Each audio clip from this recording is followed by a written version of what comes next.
দাজ্জাল পৃথিবীতে যে কোনো মুহূর্তে বের হয়ে যেতে পারে, এটার প্রমাণ কি? স্বয়ং রাসূল সাল্লাল্লাহু আলাইহি ওয়াসাল্লামের জীবদ্দশাতে ইবনে সাইয়াদ নামে একজন ব্যক্তি, শেখ আব্দুর রাজ্জাক বিন ইউসুফের মরণ একদিন আসবেই বইয়ে বিস্তারিত আলোচনা করা আছে। ইবনে সাইয়াদ নামে একজন ব্যক্তি, সে ইহুদি, তাকে সাহাবীরা সন্দেহ করলো যে দাজ্জাল। তো আল্লাহর নবী উড়িয়ে দিলেন না যে না, এ দাজ্জাল নয়। তাহলে আল্লাহর নবীও আশঙ্কা করতেন যে তার জীবদ্দশা তো দাজ্জাল চলে আসতে পারে। ওমর রাদিয়াল্লাহু তাআলা আনহু যখন তাকে হত্যা করতে চাইলেন, তখন রাসূল সাল্লাল্লাহু আলাইহি ওয়াসাল্লাম বললেন, এ যদি দাজ্জাল না হয় তো নিরপরাধ মানুষকে হত্যা কেন করবা? আর এ যদি দাজ্জাল হয় তাহলে তাকদীরের লিখন হচ্ছে একে হত্যা করবে। ঈসা আলাইহিস সালাম তুমি তো নও। কিন্তু উনি তো সহজ ভাষায় বলতে পারতেন, আরে ওমর, এ দাজ্জাল নয়, কি দরকার একে হত্যা করে, দাজ্জাল নয়, এটা বলেনি। মানে এ যদি দাজ্জাল না হয় নিরপরাধ মানুষকে কেন হত্যা করবা? যদি দাজ্জাল হয়, মানে সম্ভাবনা আছে, যদি দাজ্জাল হয় কে হত্যা করবে? ঈসা আলাইহিস সালাম। তাহলে আজ থেকে 1400 বছর আগে মুহাম্মদ সাল্লাল্লাহু আলাইহি ওয়াসাল্লাম আশঙ্কা করতেন যে কোনো মুহূর্তে দাজ্জাল বের হয়ে যেতে পারে। তাহলে যে কোনো মুহূর্তে দাজ্জাল বের হয়ে যেতে পারে, এটার সম্ভাবনা আছে। এটা অস্বাভাবিক এবং অলৌকিক কোনো ঘটনা নয়, পৃথিবীর সব নবী রাসূল বলে গেছে। তো কিয়ামতের পূর্ব মুহূর্তে যে যে ঘটনাগুলো সংঘটিত হবে, এগুলো সম্পর্কে অনেক কানাঘোষা, অনেক ভুল ব্যাখ্যা, অনেক বিভ্রান্তিকর ব্যাখ্যা, সময় উল্লেখ করা, একটাকে আরেকটার সাথে লাগানো, এগুলো এই যুগে এসে প্রচুর পরিমাণে হচ্ছে। এই জন্য আমাদের সঠিক হাদিস জানা যেমন দরকার, সঠিক ব্যাখ্যা জানাও তেমন দরকার। আর এই বিষয়ে আলোচনা, সংক্ষিপ্ত আলোচনা করার কারণ হচ্ছে যে কোরআন এবং হাদিসে দাজ্জালের কথা আছে, শেষ জামানার যুদ্ধের কথা আছে, কিন্তু আধুনিক বিশ্বে কখনো এই কথা এভাবে আলোচিত হয়নি। আজকের পূর্বে মুসলমানদের মধ্যে আলোচনার কথা বলতেছে না, মুসলমানদের আলেম ওলামা বক্তারা আজীবনী দাজ্জাল সম্পর্কে লিখেছে, কিয়ামতের পূর্ব মুহূর্ত সম্পর্কে লিখেছে, কিয়ামত সম্পর্কে লিখেছে, এটা মুসলমানদের কাছে স্বাভাবিক ঘটনা। কিন্তু সারা বিশ্বব্যাপী আলোচনা হবে, এটা ব্যতিক্রম। এটা আমার জানা নাই, হিস্ট্রি ঘেটে দেখতে হবে যে হালাকুখা চেঙ্গিস খানের সময় সারা পৃথিবীব্যাপী আলোচনা হতো কিনা এরকম, অথবা আরও অন্য কোনো সময় সারা পৃথিবীব্যাপী এরকম আলোচনা হতো কিনা। হিস্ট্রিতে, ইতিহাসে মুহাম্মদ সাল্লাল্লাহু আলাইহি ওয়াসাল্লাম মৃত্যুর পর এটা ইতিহাস ঘেটে দেখতে হবে। কিন্তু এখন এই নিকট 100, 200, 300 বছরের মধ্যে সারা পৃথিবীব্যাপী আজকাল পরশু যেভাবে দাজ্জাল সম্পর্কে ব্যাপক আলোচনা হচ্ছে, কিয়ামতের পূর্ব মুহূর্তের যুদ্ধ সম্পর্কে ব্যাপক আলোচনা হচ্ছে, এটা আগে কখনো হয়নি। এই আলোচনা আমি আপনি করছি না, এই আলোচনা আজকে যারা পৃথিবী শাসন করছে তারা করছে। এটা হলো সবচেয়ে ব্যতিক্রম। আজকে পৃথিবী কারা শাসন করছে আমরা জানি খুব ভালোভাবে, পাশ্চাত্য সভ্যতা। তো আমেরিকার সেনাবাহিনীর 200-র অধিক সৈন্য সাক্ষী দিয়েছে, বিস্তারিত বাংলাদেশের প্রথম আলোতে রিপোর্ট হয়েছে যে আমেরিকা ইসরায়েল ইরান যুদ্ধ দাজ্জাল তত্ত্বে মোড়ানো, হেডিং এবং ডিটেইলস, ওখানে অনেক ডকুমেন্টস তুলে ধরা আছে এগুলোর উপর। এমনি ইন্টারন্যাশনালি তো অনেক জায়গায় আলোচনা হচ্ছে।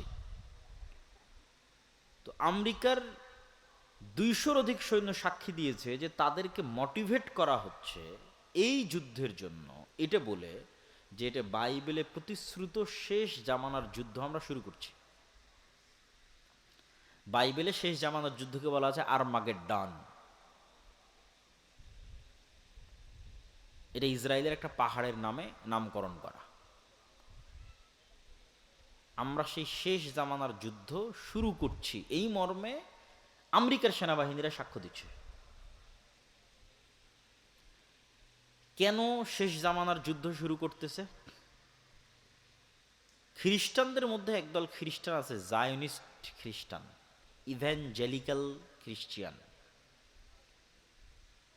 দেখেন, খ্রিস্টান এবং ইহুদিদের মধ্যে যে শত্রুতা, এটা আমাদের চেয়ে বেশি। স্পেনে মুসলমানেরা ইহুদিদের আশ্রয় দিয়েছে, আর খ্রিস্টানরা ধরে ধরে ইহুদিদের হত্যা করত।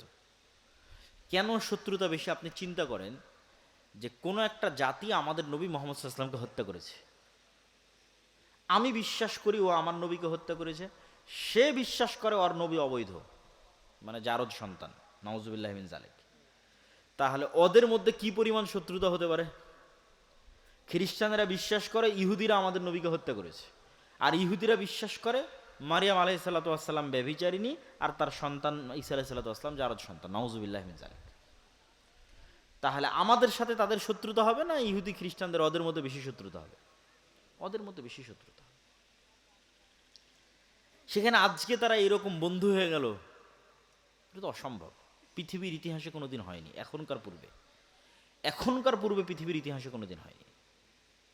হিটলার 60 লক্ষ ইহুদিকে হত্যা করেছে, হিটলার খ্রিস্টান।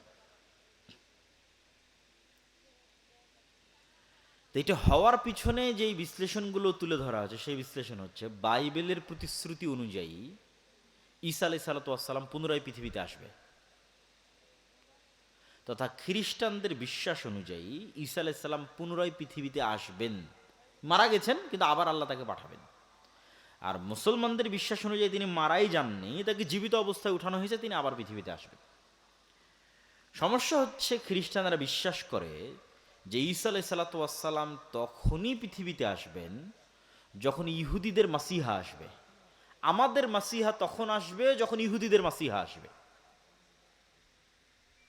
তাহলে মাসিহা সবার, মুসলমানেরাও মাসিহার অপেক্ষায়, মাসিহের অপেক্ষায়, খ্রিস্টানেরাও মাসিহের অপেক্ষায়, ইহুদিরাও মাসিহের অপেক্ষায়। তাহলে ইহুদিদের মাসিহকে, খ্রিস্টানদের মাসিহকে, মুসলমানদের মাসিহকে। মাসিহ মানে বিপদ থেকে উদ্ধারকারী। এই জন্য দাজ্জালের নামও মাসিহ দাজ্জাল, ঈসা আলাইহিস সালামের নামও ঈসা মাসিহ। তাহলে মাসিহুদ দাজ্জাল, ঈসা মাসিহ, দুইজনই মাসিহ, বিপদ থেকে উদ্ধারকারী। এখন খ্রিস্টানদের দাবি হচ্ছে যতক্ষণ ইহুদিদের মাসিহ না আসছে ততক্ষণ আমাদের মাসিহ আসবে না। ইহুদিদের মাসিহ হচ্ছে মাসিহুদ দাজ্জাল। তাহলে ইহুদিদের মাসিহ মাসিহুদ দাজ্জাল যতক্ষণ না আসবে ততক্ষণ খ্রিস্টানদের মাসিহ ঈসা মাসিহ পৃথিবীতে আসবে না। এবার তাহলে পরের পয়েন্টে চলে আসি, ইহুদিদের মাসিহ মাসিহুদ দাজ্জাল কখন আসবে? খ্রিস্টানদের বিশ্বাস হচ্ছে ততক্ষণ ইহুদিদের মাসিহ মাসিহুদ দাজ্জাল আসবে না যতক্ষণ না আমরা ইহুদিদেরকে জেরুজালেমে বসবাসের ব্যবস্থা না করে দিতে পারবো। পৃথিবীর সব ইহুদিদেরকে যেই দিন আমরা জেরুজালেমে বসবাসের ব্যবস্থা করে দিতে পারবো, ইহুদিরা যেই দিন মসজিদে আকসা ভেঙ্গে এখানে হাইকালে সোলাইমানির উপর থার্ড টেম্পল তৈরি করবে, সেই দিন মাসিহুদ দাজ্জাল আসবে। আর যখন মাসিহুদ দাজ্জাল আসবে তখন আমাদের ঈসা মাসিহ আসবে। অতএব ইহুদিদের সাথে আমাদের শত্রুতা থাকলেও ঈসা আলাইহিস সালামকে পুনরায় পৃথিবীতে নিয়ে আসার জন্য আমাদের ইহুদিদের সহযোগিতা করতে হবে, জেরুজালেমে ওদের একত্রিত করার জন্য। তাহলে সবার উদ্দেশ্য অতি দ্রুত দাজ্জালকে এবং ঈসা আলাইহিসসালাতু ওয়াসসালামকে পৃথিবীতে নিয়ে আসা। যারা মোটামুটি ফ্রিল্যান্সিং করেন, পেপ্যালের সহকারী প্রতিষ্ঠাতা পিটার থিয়েল, উনি কিছুদিন পূর্বে ইতালির রাজধানী রোমে দাজ্জালের উপর সিরিজ আলোচনা করেছে, গোপন রুদ্ধদ্বার বৈঠকে। তারা দাজ্জালকে বলে অ্যান্টিক্রাইস্ট, আমরা বলি দাজ্জাল, তারা বলে অ্যান্টিক্রাইস্ট। এবং বর্তমান আমেরিকার যিনি প্রতিরক্ষা মন্ত্রী হেগসেথ, প্রতিরক্ষা মন্ত্রণালয়ের নাম চেঞ্জ করে দিয়েছে আমেরিকা, এটার নাম দিয়েছে যুদ্ধ মন্ত্রণালয়, যুদ্ধমন্ত্রী। তাহলে বর্তমান যিনি আমেরিকার যুদ্ধমন্ত্রী, তার আপনারা গুগলে সার্চ দিলে পাবেন, তার বাহুতে কাফের লেখা আছে আরবিতে, ও নিজে ট্যাটু করেছে। কাফের শব্দটা আরবিতে নিজে ট্যাটু করেছে তার শরীরে। যে কোনো মুসলমান দেখলে তো চমকে যাবে, আরে বাবা, রাসূল সাল্লাল্লাহু আলাইহি ওয়াসাল্লাম বলতো যে দাজ্জালের কপালে কাফের লেখা থাকবে, কিন্তু মানুষ তার শরীরে কাফের লিখে রেখেছে। তো এখন পৃথিবীতে যে বিষয়গুলো নিয়ে আলোচনা হচ্ছে এবং যে ধরনের পরিবেশ পরিস্থিতি চলতেছে, এগুলো অ্যাবনর্মাল, অস্বাভাবিক। এবং এই অস্বাভাবিকত্ব ধীরে ধীরে হলেও সামনে বাড়বে, খুব দ্রুতও সামনে বাড়তে পারে। তো দাজ্জালের ফিতনা সম্পর্কে রাসূল সাল্লাল্লাহু আলাইহি ওয়াসাল্লাম বলছেন যে সব ধন সম্পদ, আসমানের বৃষ্টির মালিকানা আর জমিনের ফসল উৎপাদনের মালিকানা সব থাকবে দাজ্জালের একচ্ছত্র আধিপত্যে। যে দাজ্জালের উপর ঈমান আনবে তাকে দেওয়া হবে, যে ঈমান আনবে না তাকে দেওয়া হবে না। এর চাইতে ভয়ঙ্কর ফিতনা পৃথিবীতে আর কোনোদিন যায়নি। তাহলে এখন আপনি চিন্তা করেন যে আজকে আমরা কাশিম বাজারে যে পেট্রোল পাম্পে তেল দেওয়া হবে শুনে সারা গাড়ির সেখানে লাইন হয়েছে তেল দেওয়া হবে মর্মে। কালকে আপনাকে বলা হলো যে বিদ্যুৎ অফ, নাই বিদ্যুৎ, কিন্তু বাংলাদেশের তো নিজের তেল নাই, নিজের গ্যাস অত নাই, বাহিরের দেশ বিদ্যুৎ তেল দিলেই বাংলাদেশে বিদ্যুৎ চলবে। তাহলে তোমার বিদ্যুৎ অফ, তোমার গাড়িতে তেল অফ। আজকে যদি বিদ্যুৎ অফ হয় 2 দিনের মধ্যে সব মোবাইল বন্ধ হয়ে যাবে, সব মোবাইল সব কম্পিউটার বন্ধ হয়ে যাবে। তাহলে আমরা 1 সেকেন্ডে 100 বছর পূর্বে ফিরে যাব। আজ থেকে 100 বছর পূর্বে তানোরে গরুর গাড়ি চলতো, সেই গরুর গাড়ি অথবা সাইকেল অথবা ঠেলা গাড়ি অথবা পায়ে হেঁটে। এখন আপনাকে বলা হচ্ছে যে ঠিক আছে, তোমাকে তেলও দেওয়া হবে, বিদ্যুৎও দেওয়া হবে, সব দেওয়া হবে, দাজ্জালকে মানো। আপনি চিন্তা করেন যে আপনি এখন বসে চিন্তা করেন যে এই ফিতনা কি ভয়ঙ্কর হতে পারে। এটাই ঘটবে আমি সেটা বলছি না, কোরআন এবং হাদিসে তো এর চেয়ে ভয়ঙ্করটা বলা আছে যে আকাশে বৃষ্টি বর্ষণ করবে না। এই তেল তো সামান্য কিছু। যে অঞ্চলের মানুষ দাজ্জালের উপর ঈমান আনয়ন করবে না, ওই অঞ্চলের মাটিতে গাছ হবে না, ধান হবে না। জমিন দাজ্জালের কথা শুনে উৎপাদন বন্ধ করে দিবে, আসমান দাজ্জালের কথা শুনে বৃষ্টি বর্ষণ বন্ধ করে দিবে। এই ক্ষমতা আল্লাহই দাজ্জালকে দিবে। হবে বৃষ্টি, হবে ফসলও হবে, দাজ্জালের প্রতি ঈমান আনয়ন করো। তো এখন আপনি চিন্তা করেন, যার ন্যূনতম অবৈধ সম্পদের উপর লোভ আছে এবং যার পরকালের উপর অগাধ আস্থা ও ইয়াকিন নাই, সে কি ফিতনা থেকে বাঁচতে পারবে? কোনো সুযোগ নেই। যার 1 টাকার প্রতি অবৈধভাবে ইনকামের ইচ্ছা আছে, যে লোভ সামলাতে পারে না, যে এই 1 টাকা আসবে, এটা আমি একটু অবৈধভাবে ইনকাম করিনি, এই লোভ যে সামলাতে পারে না, এই দাজ্জালের এই লোভ সামলাতে পারবে না, ঈমান বিক্রি করে দিবে। আর একটা কি বলেছি, পরকালের উপর অগাধ আস্থা। মানে আপনি কিসের আশায় দাজ্জালের বৃষ্টিও নিবেন না, দাজ্জালের ফসলও নিবেন না, দুর্ভিক্ষে না খেয়ে মারা যাবেন, কিসের আশায়? পরকালে জান্নাতের আশায়। যে চোখে জান্নাত দেখতে পায় না, ও এটার উপর টিকে থাকতে পারবে না। ওই যে আসহাবুল উখদুদের ঘটনা আল্লাহ সুবহানাহু ওয়া তাআলা কোরআন মাজিদে বলেছে যে আসহাবুল উখদুদকে বলা হলো ঈমান ত্যাগ করো, না হয় আগুনে ঝাঁপিয়ে পড়ো। তো মা তার কোলের শিশু সহ আগুনের মধ্যে ঢুকে গেছে। আপনি বলেন এই মানুষগুলোর পক্ষে ওই আগুনে ঢোকা তখনই সম্ভব যখন ওই আগুনের মধ্যে ওরা জান্নাত দেখতে পেয়েছে। যে আমরা আগুনে ঢুকছি না জান্নাতে ঢুকছি? বলেন, আগুনে ঢুকছে না জান্নাতে ঢুকছে? জান্নাতে ঢুকতেছে। ও যদি মনে করে আমি আগুনে ঢুকছি, ঢুকতে পারবে না, সম্ভব নয়। আর যখন মনে করেছে আমি আগুন থেকে বের হয়ে আমার বাড়িতে ফিরে যে আরামে ছেলে মেয়ে নিয়ে থাকি, তখন মনে করছে যে আমার বাড়িতে তো জাহান্নামের আগুন জ্বলছে, এখানে কেমনে ফিরে যাই? তাহলে সামনে জান্নাত, পিছনে জাহান্নামের আগুন, কোনটা আমি অ্যাকসেপ্ট করব? এই পরকালের উপর এই মাত্রার ইয়াকিন যতক্ষণ আপনার না আসবে, আপনি ঈমান নিয়ে এই পৃথিবীতে টিকতে পারবেন না। আল্লাহর পথে যাত্রা বইটা শুধু এই জন্যই লেখা, নতুন যে বইটা আমার লেখা, যে মানুষের ঈমানকে মজবুত করা। ঈমানই মানুষের সম্বল। আল্লাহর ক্ষমতা ও শক্তির প্রতি ঈমান, পরকালের প্রতি অগাধ আস্থা, অগাধ বিশ্বাস, এটা ছাড়া বাঁচার কোনো রাস্তা নেই। এই একই কথা রাসূল সাল্লাল্লাহু আলাইহি ওয়াসাল্লাম বলতেছে যে দাজ্জালের জান্নাত হবে জাহান্নাম, আর দাজ্জালের জাহান্নাম হবে জান্নাত। সেম কথা,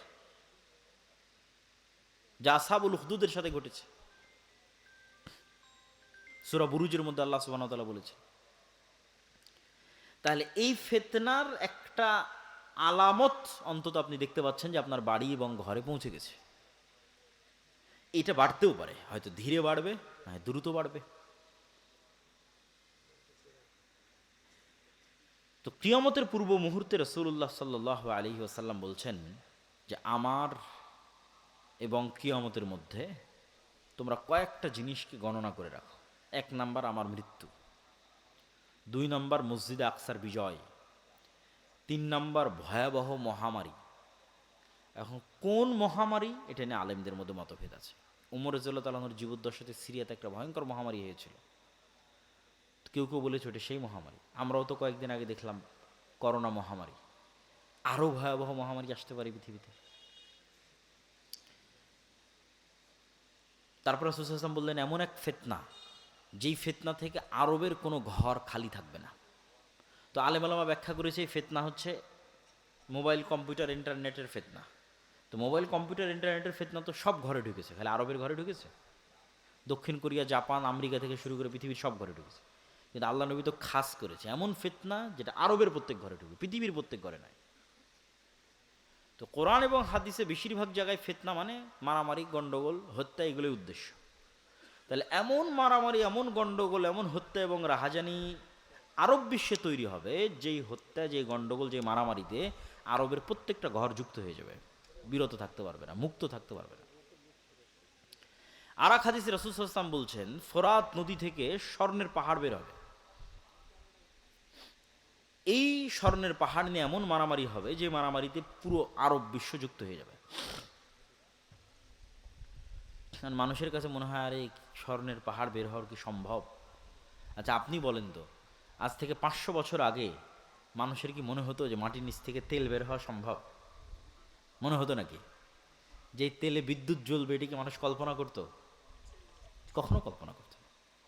মাটির নিচ থেকে তেল বের হচ্ছে, গ্যাস বের হচ্ছে, বিদ্যুৎ চলতেছে, তো কখন কি বের হয়ে যাবে এটা আপনি বলতে পারবেন না। অথবা যদি সোনাকে সোনার অর্থেই রাখি তবুও সম্ভব কেন? উদাহরণ দিলাম, যদি সোনাকে মূল্যবান অর্থে ধরি যে মূল্যবান কিছু বের হবে, মূল্যবান দামি, মূল্যবান দামি বুঝাতে সোনা ব্যবহার হয়, অস্বাভাবিক কিছু না, স্বাভাবিক। তাহলে এখন অন্তত তেল সোনার চেয়েতেও দামি, তেলের যা অবস্থা স্বর্ণের চেয়েতেও দামি। সারা পৃথিবীতেই টিকে আছে তেলের উপর, সারা পৃথিবী। তাহলে এখন কিসের যুদ্ধ চলছে? জ্বালানি যুদ্ধ, তেলের যুদ্ধ। তেল নিয়ে মারামারি, ভেনেজুয়েলার সাথে মারামারি তেল নিয়ে, ইরানের সাথে মারামারি তেল নিয়ে, আরব বিশ্বের সাথে মারামারি তেল নিয়ে। এই যুদ্ধের সামনে আরও বাড়তে পারে। তো রাসূল সাল্লাল্লাহু আলাইহি ওয়াসাল্লাম আরব বিশ্বে এরকম এক ভয়াবহ ফিতনার কথা বলে গেছেন, যেই ফিতনায় আরবের প্রত্যেক ঘর যুক্ত হবে। এই সেই ফিতনা নয়, আরবের প্রত্যেক ঘর ওই ফিতনায় যুক্ত হবে, ওই মারামারি, ওই গণ্ডগোলে, কাটাকাটির সাথে যুক্ত হবে। তারপরে কি? একের পর এক আল্লাহ নবী গণাচ্ছে। এরপরে এই ফিতনার পরে আরবের প্রত্যেক ঘর যেই ফিতনায় যুক্ত হয়ে যাবে, এই ফিতনার পরে হুদনাতুন বাইনাকুম ওয়া বাইনার রোম, তোমাদের সাথে রোমানদের চুক্তি হবে। তো রাসূল সাল্লাল্লাহু আলাইহি ওয়াসাল্লাম যখন রোম শব্দ উচ্চারণ করছেন, তখন রোম হচ্ছে আজকের তুরস্ক। আজকের তুরস্কের রাজধানী ইস্তাম্বুল, যাকে ইংরেজিতে বলে কনস্টান্টিনোপল। সেখানে বাইজেন্টাইন রোমান এম্পায়ার ছিল অর্থোডক্স খ্রিস্টানদের, যে অর্থোডক্স খ্রিস্টানরা এখন রাশিয়ায় আছে। আর যদি রোমান মানে সব খ্রিস্টানদের ধরি, তাহলে ইউরোপ আমেরিকার খ্রিস্টানও আসতে পারে। আল্লাহ সুবহানাহু ওয়া তাআলা ভালো জানে এই হাদিস কিভাবে বাস্তবায়িত হবে, কারা উদ্দেশ্য। তো মুসলমানদের সাথে রোমান খ্রিস্টানদের চুক্তি হবে। চুক্তি হয়ে মুসলমান এবং রোমান খ্রিস্টানেরা তৃতীয় আর এক পক্ষের বিরুদ্ধে যুদ্ধ করবে। এই তৃতীয় পক্ষকে আল্লাহু আ'লাম। এই তৃতীয় পক্ষ ইহুদিরাও হতে পারে, হিন্দুরাও হতে পারে, বৌদ্ধরাও হতে পারে, অথবা রোমান দ্বারা যদি অর্থোডক্স খ্রিস্টান উদ্দেশ্য হয় তাহলে ক্যাথলিক ইউরোপ আমেরিকার খ্রিস্টানরা হতে পারে, অথবা রোমান দ্বারা যদি ইতালির রোম উদ্দেশ্য হয়, যেখান থেকে ইউরোপ উদ্দেশ্য হবে, তাহলে আমেরিকা, ইসরায়েল হতে পারে, রাশিয়া হতে পারে। তৃতীয় আর এক পক্ষের বিরুদ্ধে যুদ্ধ হবে। এই তৃতীয় আর এক পক্ষের বিরুদ্ধে যুদ্ধে তোমরা এবং রোমান খ্রিস্টানরা বিজয়ী হবে। বিজয়ী হওয়ার পর কেউ একজন ক্রুশকে উঁচিয়ে ধরে বলবে যে এই ক্রুশের কারণে, যে ক্রস চিহ্ন পাদ্রীদের গলায় থাকে, এইটার কারণে আমরা বিজয়ী হয়েছি। তখন এক মুসলমান উঠে ক্রসটা ভেঙে দিবে, যে আল্লাহর সাহায্যে আমরা বিজয় হয়েছি। ক্রোশ ভাঙ্গার কারণে তর্ক বিতর্ক, গণ্ডগোল, মারামারি, যুদ্ধ, মুসলমান আর খ্রিস্টান মুখোমুখি হয়ে যাবে। যারা কিছুক্ষণ আগে চুক্তিতে ছিল, চুক্তি হয়ে আর এক তৃতীয় পক্ষের বিরুদ্ধে যুদ্ধ করেছে। আমার কেন জানি মনে হয় যে এই তৃতীয় পক্ষের বিরুদ্ধে যুদ্ধ ইহুদিদের সাথে হতে পারে। কেন? রাসূলুল্লাহ সাল্লাল্লাহু আলাইহি ওয়াসাল্লাম আর এক হাদিসে বলেছেন যে ইহুদিদেরকে এমন ভয়াবহভাবে মুসলমানেরা হত্যা করবে একটা যুদ্ধে, কিয়ামতের পূর্ব মুহূর্তে এমন ভয়াবহভাবে হত্যা করবে যে পাথর এবং গাছ পর্যন্ত কথা বলবে যে মুসলমান আসো, আমার কি বলার নাম, আমার পিছনে ইহুদি লুকিয়ে আছে, হত্যা করো। এই যে পাথর এবং গাছ কথা বলবে, এটার সাথে আর একটা জিনিস আপনাকে বলে রাখি। রাসূল সাল্লাল্লাহু আলাইহি ওয়াসাল্লাম বলছেন মানুষের স্যান্ডেলও কথা বলবে, মানুষের রানও কথা বলবে। আর একটা কি বলেছে রাসূল সাল্লাল্লাহু আলাইহি ওয়াসাল্লাম বলেছেন যে কিয়ামতের পূর্ব মুহূর্তে দাব্বাতুল আরজ বের হবে। যে দাব্বাতুল আরজ হবে একটা জন্তু, একটা জানোয়ার যে কথা বলবে মানুষের সাথে, জাসসাসা, গোয়েন্দা। যেই দাব্বাতুল আরজ তামিমাত দারির হাদিসে যখন দাজ্জালের সাথে দেখা করতে যায়, তখন দাজ্জালের প্রবেশ মুখে এক জন্তু জানোয়ার দাঁড়িয়েছিল, যাকে হাদিসে বলা হয়েছে দাব্বাতুল আরজ, যার চেহারা কোন দিকে পিছন কোন দিকে বোঝা যায়নি। তো ওকে জিজ্ঞেস করে সাহাবীরা, তুমি কি বলে আনাল জাসসাস, আমি হচ্ছে গোয়েন্দা। তো প্রাণী কথা বলতেছে। আর মানুষের মনে হতে পারে যে প্রাণী কেমনে কথা বলতে পারে, গাছ পাথর কেমনে কথা বলতে পারে। মানুষের তৈরি সৃষ্টি জীব কথা বলতেছে এখন, যদিও সৃষ্টির ক্ষমতা মানুষের নাই, মানুষের বানানো বলতে পারি। যেমন মানুষের বানানো এআই এবং এআই ভিত্তিক রোবট আপনার সাথে কথা বলছে না? বলছে না? বলছে। আপনি এখন চ্যাট জিপিটির সাথে কথা বলেন, কথা বলবে। এখন জেমিনির সাথে কথা বলেন, কথা বলবে। আপনি যা বলবেন সে উত্তর দেবে সাথে সাথে। এই এআই তো পৃথিবীকে, যেমন ইন্টারনেট পৃথিবীকে চেঞ্জ করে দিয়েছে, সামাজিক যোগাযোগ মাধ্যম পৃথিবীকে চেঞ্জ করে দিয়েছে, বিদ্যুৎ পৃথিবীকে চেঞ্জ করে দিয়েছে, এআই পৃথিবীকে চেঞ্জ করে দিচ্ছে। কোথায় গিয়ে ঠেকবে আল্লাহ সুবহানাহু ওয়া তাআলা ভালো জানে। তাহলে মানুষের বানানো জিনিস মানুষের সাথে কথা বলতেছে বুদ্ধিমত্তার সাথে, সেখানে আল্লাহ সুবহানাহু ওয়া তাআলার জীব জন্তু জানোয়ার কথা বলবে না, এটা বিশ্বাস করা পাগলামি, এটা বিশ্বাস করা বোকামি। তো ওই তৃতীয় পক্ষের যুদ্ধ ইহুদিদের সাথে হতে পারে, আল্লাহু আলাম। এবার তৃতীয় পক্ষের যুদ্ধের পর মুসলমান এবং খ্রিস্টানেরা মুখোমুখি। এই যুদ্ধে রাসূলুল্লাহ সাল্লাল্লাহু আলাইহি ওয়াসাল্লাম বলছেন, এই যুদ্ধের ভিন্ন ভিন্ন অ্যাঙ্গেলে অনেক হাদিস আছে, আমি সবগুলোর সারমর্ম বলতেছি আপনাকে, সব হাদিসের সারমর্ম। রাসূল সাল্লাল্লাহু আলাইহি ওয়াসাল্লাম আর এক হাদিসে বলতেছেন, ততদিন পর্যন্ত কিয়ামত হবে না যতদিন না আমার উম্মত রোমানদের বিরুদ্ধে যুদ্ধ করে আমাক এবং দাবেক নামক জায়গায়। এই জায়গা কোথায়? এই জায়গা হচ্ছে আজকের সিরিয়া, যেখানে তুরস্কের সীমান্তের সাথে মিলেছে। এখনকার সিরিয়ার সীমান্ত যেখানে তুরস্কের সীমান্তের সাথে মিলেছে, ইদলিব, ইদলিব শহর, সেখানে এই নামে জায়গা আছে, বিশাল খোলা মাঠ, আমাক এবং দাবেক। ওই জায়গায় আমার উম্মত যতক্ষণ রোমান খ্রিস্টানদের বিরুদ্ধে যুদ্ধ না করছে ততদিন কিয়ামত হবে না। সেই দিন মুসলমানদের যুদ্ধের হেডকোয়ার্টার থাকবে দামেস্ক নগরীর গুতা নামক জায়গায়। এটা ওই যুদ্ধের কথাই বলা হচ্ছে যেটা রোমানদের সাথে হবে।